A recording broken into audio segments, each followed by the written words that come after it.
उसकी करामतें बड़ी अजीब थी। फरिश्ता आता था वही लेके, उसका नाम था टीची टीची, अपनी किताब में लिखा है। नाम क्या है? नबी पाक सल्लल्लाहु अलैहि वसल्लम ने फरमाया कि जनाब आयशा के साथ मेरा निकाह अल्लाह ने आसमानों पे किया है। उसने हदीस पढ़ ली तो सवेरे उठी उसने भी एक फतवा दिया। एक बीबी थी, नाम था मोहम्मदी बेगम, कहने लगा मेरा भी उसके साथ आसमानों पे निकाह हो गया है। फिर सारी जिंदगी मोहम्मदी बेगम की मिन्नतें ही करता रहा। उसने कहा मैंने नहीं करना तेरे बेईमान के साथ निकाह। अब एक नया बहाना मैं सुनता हूं, नया बहाना। कहते हैं जी पाकिस्तान की असेंबली ने उन्हें काफिर कहा है। असेंबली वजीर आजम साहब शेखुल हदीस है आपके, असेंबली में जो लोग बैठते हैं शेख, उनका क्या कुफर इस्लाम से, क्या वो किसी को कहेंगे बेचारे। सूरत इखलास तो हमारे वजीर दाखिला और वजीर खारजा नहीं सुना सकते, ये हाल है। बहुत बड़े बड़े बैरिस्टर कहलाने वालों को सूरत इखलास नहीं आती, उन्होंने किसी को काफिर मुसलमान क्या कहना है। असेंबली का मसला नहीं है, उम्मत मुस्लिमा के उलमा मुहद्दिसीन मुहक्किकीन का मुतफिका फैसला है कि मरज़ई कल भी काफिर थे, आज भी कयामत तक काफिर, और बदतरीन काफिर है, हल्के फुल्के काफिर भी नहीं, सुपरलेटर डिग्री है, जबरदस्त किस्म के काफिर है, छोटे मोटे भी नहीं, आखिरी दर्जे के बदतरीन मुशरिक हैं। हम लोगों की अपनी मौज है जमहूरी, और नहीं जी नहीं नरमी करनी चाहिए, नहीं जी नहीं नरमी करनी। एक पार्टी वाला दूसरे पे सख्ती कर रहा है, मजहब के मामले में सारे उसने इखलाक के कायल है, सब इखलाक के कायल है। नरमी करो ठीक है, सबको कहो चलो ठीक है गली बराबर की है, वोट बराबर के ले लो। वहां कहते हैं ना दिए तो लड़ाई भी होगी, नाराजगी भी होगी, झगड़ा भी होगा, ये भी होगा। दुनियादारी के मामले में सख्ती और दीन के मामले में ऐसा ना करो। वो बदतरीन मुशरिकीन है, उन्होंने ऐसे ऐसे जुल्म किए। वो तो कहते हैं जो हमारे पीछे नमाज, मिर्जा तो ये कहता था जो मुझे नहीं ना मानते वो सारे शैतान के पैरोकार हैं, तो सबको शैतान कह रहा है, तू नरमी कर रहा है। और फिर उसके मर्जियों की मुसीबत ये है कि वो कहते हैं जी हम कुरान को भी मानते हैं, हम इस्लाम को भी मानते हैं, हम नबी पाक सल्लल्लाहु अलैहि वसल्लम को भी मानते हैं, बस आखिरी नबी नहीं मानते, एक नया नबी मानते हैं। और फिर रंग बड़ा अजीब दिया, कहते हैं जिल्ली नबी है, बरूजी। नोखा फलसफा सुने आप हैरान हो जाएंगे। जिल्ली नबी कहते हैं मैं मुस्तकिल नबी नहीं, मैं नबी पाक का साया बन के आया हूं, ये उसने दावा किया है। कहते हैं मैं मुस्तकिल नबी नहीं, मैं हुजूर का। और बेवकूफ, जिस खुदा ने अपने रसूल का साया बनाया ही नहीं, बनाया ही नहीं कि किसी के कदम ना आ जाए, और तेरे जैसे शख्स को साया बनाना था जिसकी एक आंख भी कोई नहीं, काना है बेचारा, मिर्जा काना था, एक आंख उसकी सलामत। अल्लाह के नबियों में कोई नुक्स होता। हमारे यहाँ एक दफा गुफ्तगू हो रही थी तो एक मौलाना कहने लगे मिर्जा झूठा नबी है। उस्तादों ने रोक दिया, कहने लगे ये लफ्ज भी नहीं कहना, जो नबी होता है वो झूठा नहीं होता, और जो झूठा होता है वो नबी, ये लफ्ज भी नहीं कहने, उसको झूठा नबी नहीं कहना। कहा हुजूर फिर क्या कहें? कहने लगे चलो काना शाना कह लिया करो, इतनी गुंजाइश है, ये तो लो दो चार जुमले हैं, जैसा बेचारा है था वैसा चलो कह लो, काना शाना कह लिया करो, इसकी इजाजत है, लेकिन ये लफ्ज कहने की इजाजत मुनज्जम साजिश की इस शख्स ने, मुनज्जम। और ये रुकी नहीं, हमारी यूनिवर्सिटियों के अंदर बहुत सारे लेक्चरार भर्ती किए जाते हैं जो कादियानी है, मिर्ज़ई हैं। और आप हैरान होंगे ये बात सुन के कि यूरोप का वीजा सबसे आसानी से उस बंदे को मिलता है जो कहता है जी मैं मरज़ई हो गया हूं, मुझे पाकिस्तान में खतरा है, फटाफट बुला लेते हैं। तुम्हारी उनके साथ क्या रिश्तेदारी है जो तुम्हें फटाफट बुलाते हैं? बताओ क्या ताल्लुक है जो तुम्हें सपोर्ट करते हैं? मिर्जे गुलाम अहमद कादियानी ने दावा किया, पहले वो कहने लगा जी मैं मुहद्दिस हूं, मैं हदीसों की तशरीह करता हूं। फिर कहने लगा मैं मुजद्दिद हूं, दीन की तजदीद करूंगा। फिर आहिस्ता आहिस्ता कहने लगा जी मैं इमाम मेहंदी बन के आया हूं। लोग इकट्ठे होने लगे ना, हमारे लोग तो दुआ कराने पे कायल हो जाते हैं, वैसे भी जो नई मदारी लगाए उसके बंदे जल्दी कायल हो जाते हैं। अल्लामा इकबाल ने पंजाबी का, मैं खुद पंजाबी हूं लेकिन इकबाल ने पंजाबी का मिजाज बयान किया है, पंजाबी का मिजाज। इकबाल कहते हैं पंजाबी का मिजाज है कि तहकीक का फंदा कोई सयाद लगा दे, ये शाख नशेमन से उतरता है बहुत जल्द। कहते हैं कोई मदारी दिखाए सही, इसका काम है फटाफट पहुंच जाना। ये मदारियों का जमाना है। जो अच्छी मदारी लगा ले, शोर शार अच्छा करे, उसके गिर्द लोग, जो कहे मैंने फूंक मारी तो बंदा चल पड़ा, फूंक मारी तो गिर गया, फिर मैंने ऐसे किया तो ऐसे हो गया, कोई मदारी दिखाए सही। मदारी का दौर है। उसने भी मदारी लगा ली, मैं दुआ करता हूं तो फलाना सही हो गया, मैं ये करता हूं तो कभी मुहद्दिस हो गया, कभी वो मुजद्दिद हो गया, फिर कहने लगा मैं इमाम मेहदी हूं। फिर उसने थोड़ी तरक्की कर ली तो कहने लगा मैं मसीह मऊद हूं, वो जो हजरत ईसा अलैहिस्सलाम ने दोबारा पैदा होना था तो लिहाजा मैं आ गया हूं, माअज़ल्लाह। फिर आहिस्ता आहिस्ता जब उसने समझा ना कि अब बंदे थोड़े पक्के हो गए हैं जो मेरे साथ हैं, फिर कहने लगा नहीं मैं जिल्ली नबी हूं, बुरूजी, मैं साया बन के आया हूं। मिर्जा गुलाम मोहम्मद कादियानी पुश्त पनाही उसको अंग्रेज की हासिल थी। किसी शख्स जब हुकूमतें सपोर्ट करती हैं फिर उसका आगे बढ़ना बड़ा आसान हो जाता है। उसकी अंग्रेज ने मुकम्मल पुश्त पनाही की। अपने बच्चों को समझाएं जो बात अर्ज कर रहा हूं।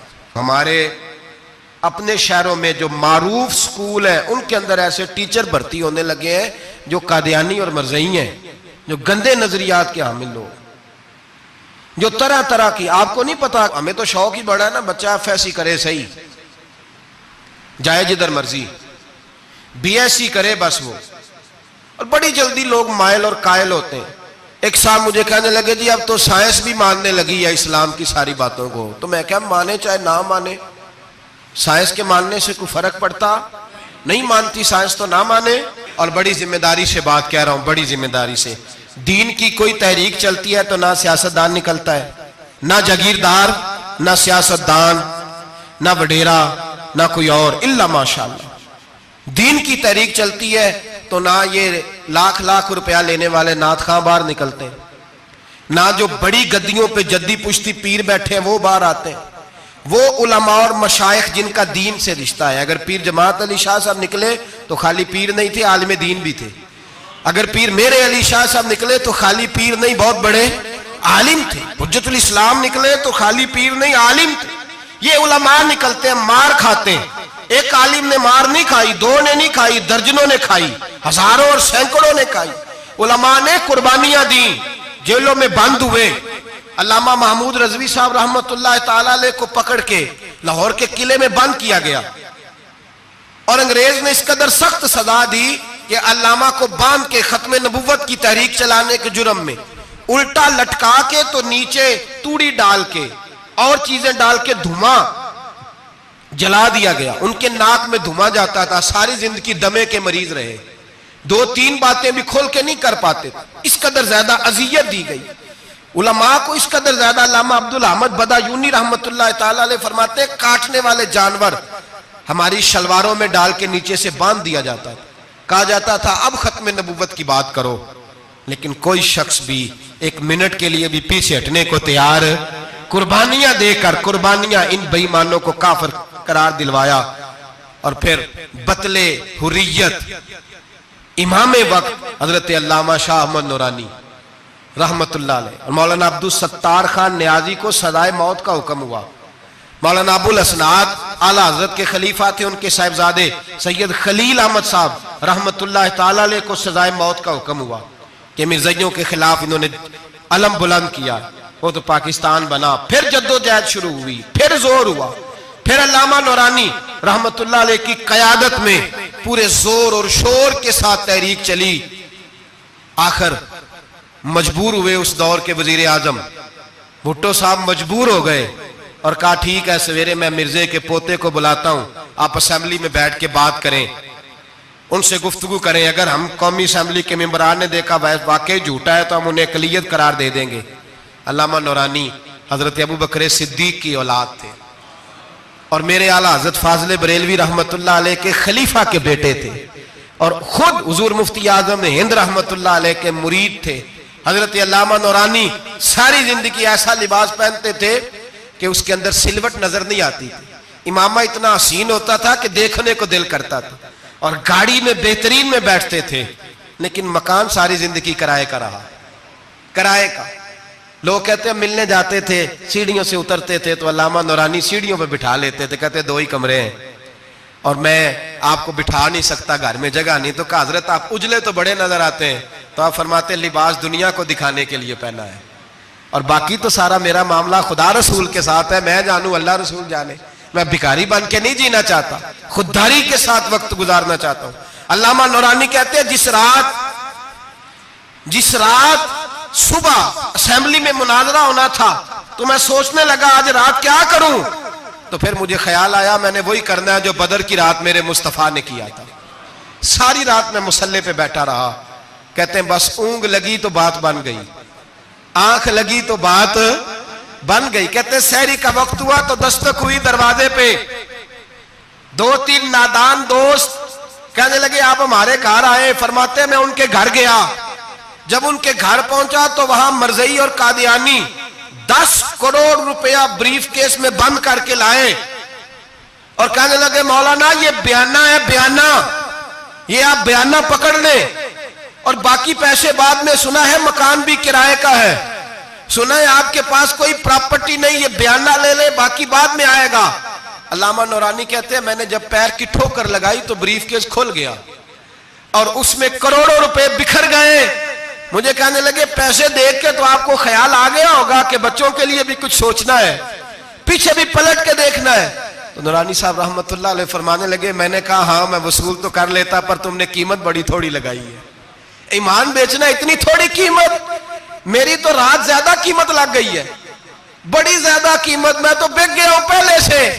कहने लगे आपकी क्या कीमत लगी है? फरमाने लगे रात में दुरूद पढ़ते पढ़ते सोया हूं तो मदीने वाले रसूल का दीदार नसीब हुआ है और नबी पाक ने थपकी दे के कहा फिक्र न करना मैं तेरे साथ हूं। तो कहने लगे जिसकी कीमत मोहम्मद अरबी लगाए कोई उसे खरीद सकता है? सवेरे मैदान लगेगा असेंबली में और मैं असेंबली के फ्लोर पे साबित करूंगा तुम कल भी बेईमान थे, आज भी बेईमान हो, कयामत तक तुम बेईमान ही रहोगे। जितना मर्जी पढ़ जाओ, लिख जाओ, जितनी मर्जी बड़ी इबादत गाहें बना लो, जितना मर्जी शोर कर लो और जितने मर्जी कनाडा और अमेरिका तुम्हारा साथ दे ले, हमारे रसूल आखिरी नबी है, हुजूर आखिरी नबी है। ये उम्मत का मुतफिका अकीदा है, इसमें किसी को रखना डालने की इजाजत। आप फरमाते हैं सवेरे वो आया, बड़े जोर से आया, कभी अंग्रेजी बोलता कभी कोई बोली बोलता, लेकिन अहमद रजा के दरवाजे का एक फकीर एक बात ही करता, वो रजा के नेजे की मार है कि अदुव के सीने में गार है, किसे चारा जोई का वार है को जो वार वार से पार। कहते एक और मौलवी साहब भी आए मेरे साथ मुनाजरा करने, उनकी अपनी किताब से निकल आया कि नबी पाक के बाद आखिरी कोई और नबी आ जाए तो फर्क नहीं पड़ता। अपनी किताब से, उनके दारुल उलूम बनाने वाले की किताब से निकल आया। तो मौलवी वो मिर्जा कहने लगा तुमने भी तो लिखा है। हमने कहा ये भी बेईमान है, आला हजरत कह चुके हैं ये काफिर है, ये भी तुम्हारी तरह का ही है जालिम, लिहाजा इसकी बात का कोई एतबार नहीं है। काफिर करार दे दिया गया, कुफर तो हो गया, अकलियत तो हो गई, लेकिन वो आज तक अपनी हरकतों से बाज। हमारे बच्चों को पता ही नहीं ये कितने गलत है, हमें खबर ही नहीं कि ये कितने बुरे हैं। भाई एक साहब से मेरी एक दफा बात हुई, चौधरी साहब थे, गुफ्तगू हुई तो कहने लगे जी खत्म नबुव्वत नहीं मानते तो खत्म हो गया मसला, अल्लाह नाराज हो जाएगा। खत्म नबुव्वत नहीं मानते तो अल्लाह नाराज हो जाएगा। मैंने कहा जनाब के कितने बच्चे हैं? कहने लगे 4। जमीन कितनी? 20 किले। कितने कितने आए बोलिए? तो मैंने कहा एक नया बंदा आके खड़ा हो जाए कहे मैं भी आपका बेटा हूं, तो आप राजी हैं? मिसाल दे रहा हूं समझाने के लिए, बिला मिसाल हो बिला तशबीह, आप राजी हो जाएंगे? बोले नहीं नहीं तुसा चुप कर क्या आखना, चल कोई नहीं 4 भी वंड लेने थे 5 वंड लेने, हो जाएगा ऐसा? अजीब बंदे हो, जो काम जो तुम्हारा बेटा नहीं, जब तुम उसे बेटा मानने को तैयार नहीं तो जो अल्लाह का नबी नहीं, वो मैदान में खड़ा होकर मैं भी हूं मैं भी हूं मैं भी हूं, तो ये किस तरह काबिल कबूल बात है? और एक भाई सगे भाई को जायदाद देने को तैयार नहीं तो एक और आके शामिल हो जाए कहे मुझे भी शामिल कर लो, चलो कोई नहीं फर्क पड़ता, इतनी जमीन है अब्बे की, इतनी जमीन है अब्बा जी की, मुझे भी शामिल कर लो, तो लोग तो कत्ल कर देंगे। कहें जब तू है नहीं तो हमारा भाई बनता क्यों है? ओ खुदा के बंदे, अजीब फलसफा है, हयात है, अजीब जिंदगी है, फटाफट ही लोग मान लेते हैं। सब लोगों ने अपनी अपनी बातें की, सब ने अपने अपने दलाइल दिए खत्म नबुव्वत पे। जरूरत ही नहीं थी, जब हुजूर कह गए, जो बन सकते थे उनको नबी पाक कह गए, जो बन सकते थे जिनमें सलाहियतें थी। हुजूर ने फरमाया अली तो मेरे लिए इसी तरह है जिस तरह मूसा के लिए हारून थे। लेकिन मूसा के भाई हारून भी नबी थे, पर मेरे बाद को नबी हो सकता तो हो उसी तरह जिस तरह मूसा के लिए हारून, जिनके अंदर खूबियां पाई जाती थी। फरमाया अबू बकर मेरी सारी उम्मत से अफजल है पर नबी नहीं है। मेरे रसूल पाक ने फरमाया उमर फारूक में वो सारी खूबियां पाई जाती हैं जो एक नबी में हो। लौ काना नबिय्यन बाद लकाना उमर इब्ने खत्ताब, अगर कोई मेरे बाद नबी होता तो खत्ताब का बेटा उमर होता। जो हो सकते थे जब वो नहीं हुए तो तू काना शाना उठ के आ गया है, इधर कादियान का रहने वाला, और तू कहता है नहीं मुझे मान लो। चलो पूरा ना मानो, जिल्ली मान लो, बरूजी मान लो, कोई हया होनी चाहिए।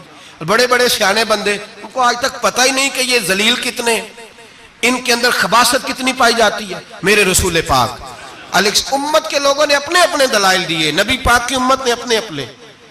हजरत मियां मोहम्मद बख्श साहब रहमतुल्लाह अलैह खत्म नबुव्वत पे बात करने लगे तो उन्होंने अनोखी बात ही कर दी, अनोखी बात। एक शख्स उनसे कहने लगा चल के देखो तो सही, मिले तो सही। आप फरमाने लगे दफा करो, जिन्ना अंदर इश्क है रचिया ओना नहीं भज जाना, भावे सोने मिलन हजारा असा नहीं यार बटौना। हमने दाएं बाएं देखना जरूरत ही नहीं, हमारे रसूल ने कोई कमी छोड़ी नहीं। बाकी आ रहे हैं यहाँ खैरात लेने, हजरत मूसा कह रहे हैं अल्लाह अपने आखिरी नबी की उम्मत में शामिल कर ले, तो हमें क्या जरूरत है पता भी करने की। और सुन ले, ये याद रखे बात, इमाम आजम अबू हनीफा रहमतुल्लाह अलैह फरमाते हैं अगर किसी बंदे ने दावा किया कि मैं नबी हूं, दावा किया कि मैं नबी हूं, और सामने वाले ने उसे यही कह दिया ना कि अगर तू नबी है तो मौजज़ा दिखा, तो ये कहने वाला भी काफिर हो गया। इसलिए कि इसने तो दलील मांग लिया, ये तो थोड़ा सा मुत्तफिक हुआ है। तमाशा देखने के लिए भी अगर कहा ना कि अगर तू नबी है तो दलील ला, कोई मौजज़ा, तो ये लफ्ज कहने वाला भी बोलिए दायरा इस्लाम से क्यों मांगी तूने दलील, क्या जरूरत पड़ी थी, क्यों तूने ऐसा कहा। इतना मुतफिक का अकीदा है कि तू मांग, तू ये भी नहीं कह सकता कि चल कुछ करके दिखा, ये भी तेरे लिए जायज है। सूफिया कहते हैं तूने सोच कैसे लिया।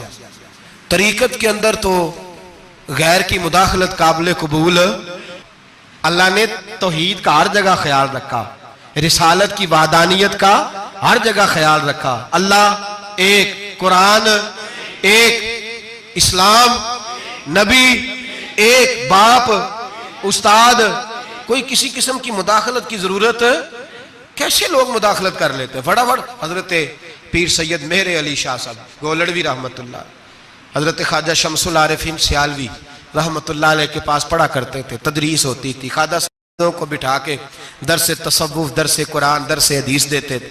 यूं बैठे हैं, गुफ्तगू हो रही है, पढ़ाया जा रहा है। एक बड़े नूरानी चेहरे वाले खूबसूरत बुजुर्ग अंदर आए, बड़ी ताजगी, बड़ा प्यार, बड़ी मिठास उनके आने में। जब वो आए तो हज़रत शमसुल आरिफीन उठ के मिले, माथा चूमा, प्यार हुआ, 2-3 मिनट गुफ्तगू हुई, तो गुफ्तगू में बड़ी नूरानियत, बड़ी खूबसूरती, बड़ी रानाई, बड़ी ठंडक मिली दोनों बुजुर्गों की मुलाकात से। चंद लम्हों के बाद, थोड़ी देर गुफ्तगू के बाद वो बुजुर्ग उठे बाहर निकल गए। हजरत शमसुल आरिफीन मुरीदों पे नजर डाली, फरमाने लगे तुम्हें पता है ये कौन था? शागिर्दों जानते हो कौन था? का हुजूर नहीं। फरमाया खिज़र अलैहिस्सलाम थे, मुझसे मिलने आते हैं अक्सर, और अभी गली में होंगे, किसी ने मिलना है तो मिल लो।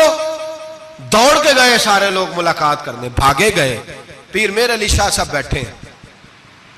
आपने फरमाया मेहर अली तुमने नहीं मिलना? कहने लगे हुजूर नहीं। फरमाया क्यों?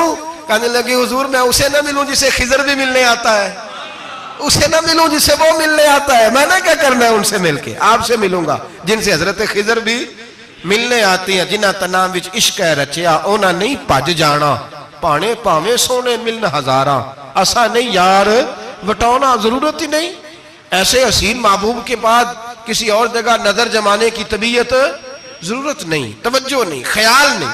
जिसने ये पूछ भी लिया कि तू बता, कोई मौजज़ा दिखा, वो भी दायरा इस्लाम से नबी पाक सल्लल्लाहु अलैहि वसल्लम के जमाने में हुजूर ने खुद फरमाया था 30 के करीब लोग होंगे जो दावा करेंगे हम नबी हैं। फरमाया दज्जाल होंगे, कज़्ज़ाब होंगे जो दावा करेंगे। एक बंदे ने तो हुजूर की ज़ाहिर हयात में दावा कर दिया, मुसलमा उसका नाम था।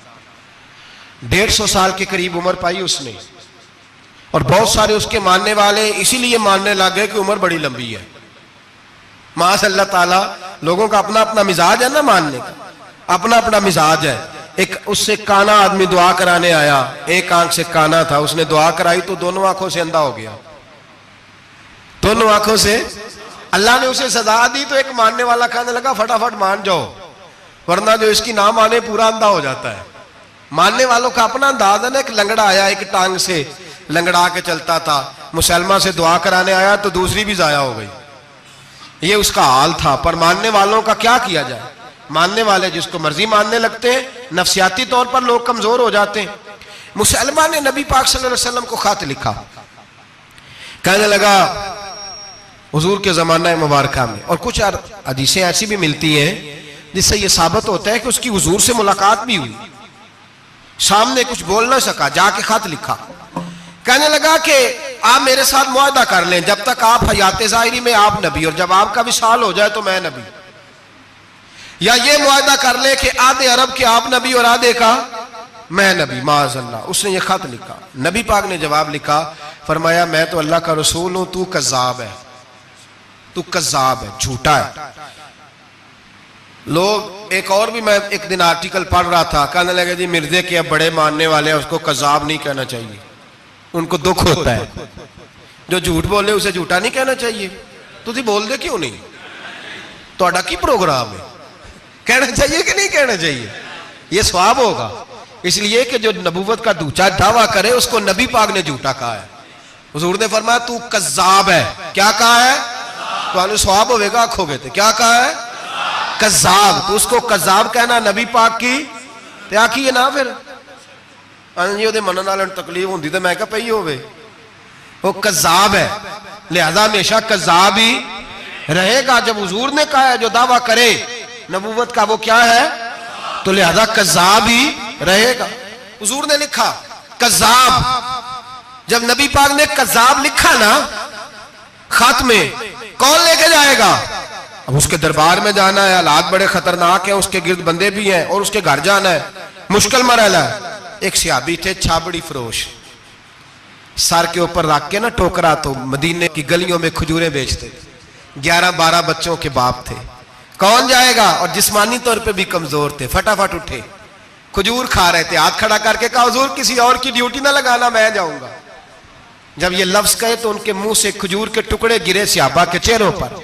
एक सहाबी कहने लगे पहले खजूर तो खा ले, बड़ी तुझे जल्दी है बोलने की, खा तो ले। कहने लगे अगर मेरे खाते खाते ड्यूटी किसी और की लग गई, तो किसी और की लग गई तो क्या करूंगा, जल्दी है मुझे।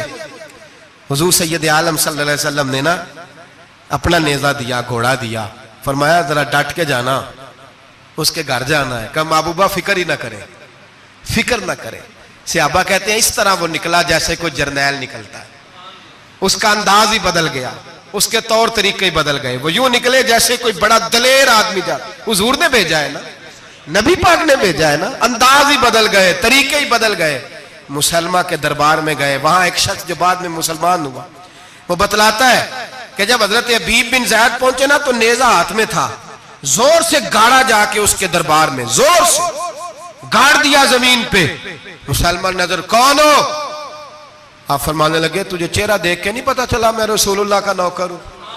हमारे तो चेहरे बताते हैं हम रसूल वाले, हमारे तो चेहरे बताते हैं नबी पाक वाले, तुझे पता नहीं चला कौन हूं, कैसे आए हो? फरमाया ये तेरे खत का जवाब लाया हूं। बादशाहों का तरीका यह था कि खत खुद नहीं पढ़ते थे, साथ एक बंदा खड़ा होता था, वो खत पढ़ता था। मुसलमान ने उसको खत दिया, पढ़ो। जब उसने खत पढ़ा तो लिखा था तू कज़्ज़ाब है। अब सब ने सुन लिया, अकेले में होता तो चलो बात और थी, सुन लिया सब ने, आग बगोला हो गया, आंखें सुर्ख हो गई, जलाल बरसाने लगा।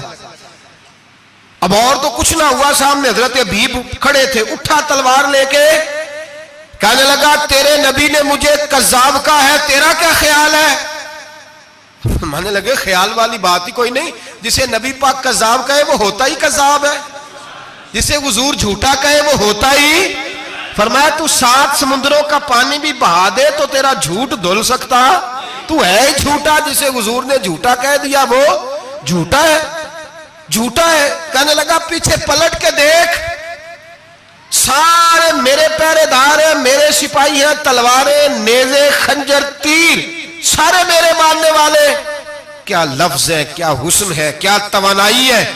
हजरत हबीब बिन ज़ैद फरमाने लगे मेरे 12 बच्चे हैं, उनमें से कुछ ऐसे हैं जो दूध पीते हैं, कुछ ऐसे हैं जो अभी चल नहीं पाए।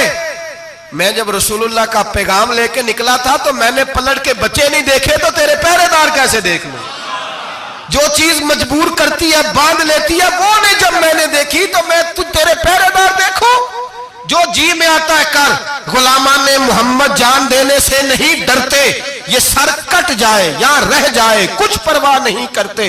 फरमाया उनको नहीं देखा जिनको देखना चाहिए था, तुझे देखूं। मैं अक्सर कहता हूं कट लग जाए ना हाथ पे तो नमाजें रह जाती हैं, जमातें छूट जाती हैं, तबीयतें बिगड़ जाती हैं, मुश्किल होता है, तकलीफ आए तो संभलना। यहाँ हल्का सा बिच्छू आके काटे तो शोर हो जाएगा, जुमे में लोग उठेंगे, अल्लाह मजमा बिखरेगा, ओ बिच्छू आ गया, हालात बिगड़ जाए। छिपकली पैरों पे गिरे तो लोग उठ दौड़ते हैं। हजरत हबीब बिन ज़ैद अंसारी खड़े थे, उंगली नहीं, हाथ नहीं, काट नहीं लगा।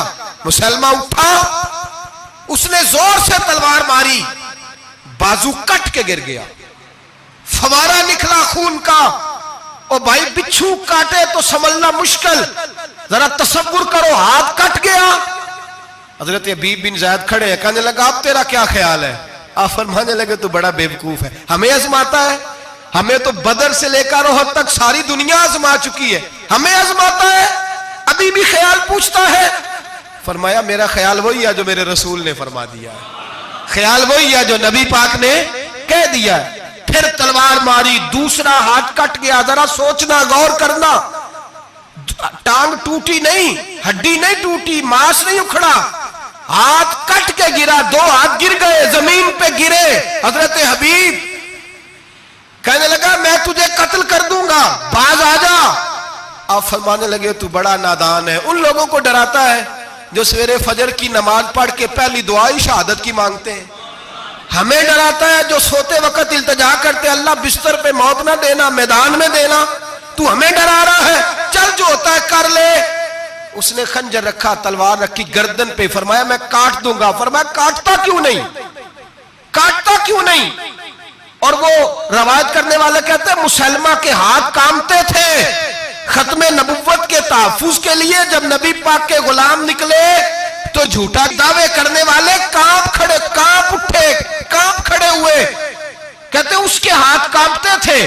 हजरत हबीब बिन ज़ैद कटे हुए बाजुओं के साथ भी तवाना थे।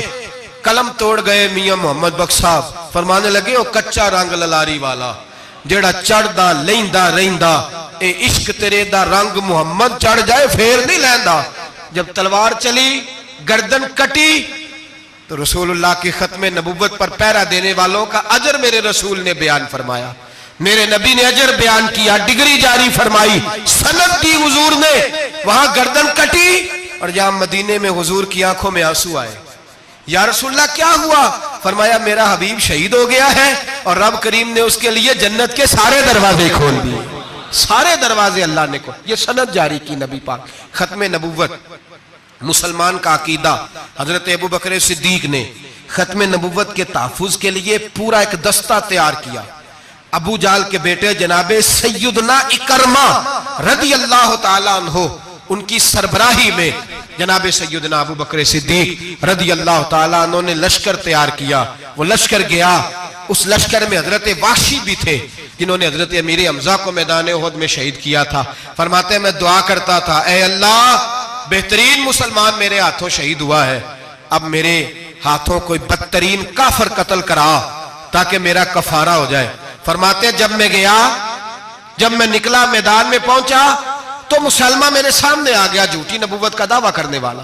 कहते हैं जब सामने आया तो मैंने उसको मारा, तीर वो गिरा, और जब गिरा तो मैंने रखा फिर उसकी गर्दन पे पैर। मैंने कहा मेरे रसूल तो मैदान बदर में दुआ करे तो 5000 फरिश्ते आते हैं, तू जरा पलट के देख बेईमान तेरा हाल क्या है। फरमाते हैं मेरे कदमों के नीचे। मैंने कहा तू मेरे नबी से मुकाबला करने चला था। मैं रसूलुल्लाह का अदना गुलाम हूं, ना बदरी हूं, ना अशरा बशरा में से हूं, ना मैं खुलफाए राशिदीन में से हूं, पर हूं रसूल का गुलाम, अस्हाबी कन नजूम में शामिल हूं। फरमाते मैंने गर्दन काटी और अल्लाह ने मुझे मौका दिया। हजरत अमीर हमजा अगर मेरे हाथों शहीद हुए थे तो नबी पाक का बदतरीन दुश्मन भी मेरे हाथों कत्ल हुआ। खत्म नबुव्वत का तहफ़्फ़ुज़ हर दौर में हर जगह सहाबा करते रहे। हम बच्चों को कुछ नहीं सिखा पा रहे, हमारे बच्चे लाबलद हैं दीनी तालीमात से। हम ये शऊर दे के भेजते ही नहीं कि बेटा जो इस तरह की जरा भी बात करे उसका जिक्र करना बताना। कादियानी, मिर्जई, किसी जगह ये अपने आप को अहमदी कहते हैं, किसी जगह कोई और रूप धारते हैं। एक इनका ग्रुप अब लाहौरी कहलाता है, वो कहता है जी हम उसे सारा कुछ मानते हैं पर नबी नहीं मानते। हमने कहा तुम भी तो बेईमान हो ना, काफिर को तो मान रहे हो ना, चाहे मुजद्दिद भी मानो मुफस्सर भी मानो, मान तो एक बेईमान को रहे हो ना। काफिर को काफिर मानना जरूरी है। अल्लाह ने कहा कुल या अय्युहल काफिरून, अल्लाह ने काफिर को काफिर कहा है, तो काफिर को काफिर मानना ये जरूरियात दीन का हिस्सा है। तो लिहाजा अपनी औलादों को, नस्लों को, आने वाले तबकात को बिलखुसूस कॉलेज में, यूनिवर्सिटीज में और इन जगहों पे जो लोग तालीम हासिल करने जाते हैं उन बच्चों को खास करके समझाएं, उन पर खास ध्यान दें, तवज्जो करें कि वो बच्चे इन चीजों से बाज आए, परहेज करें।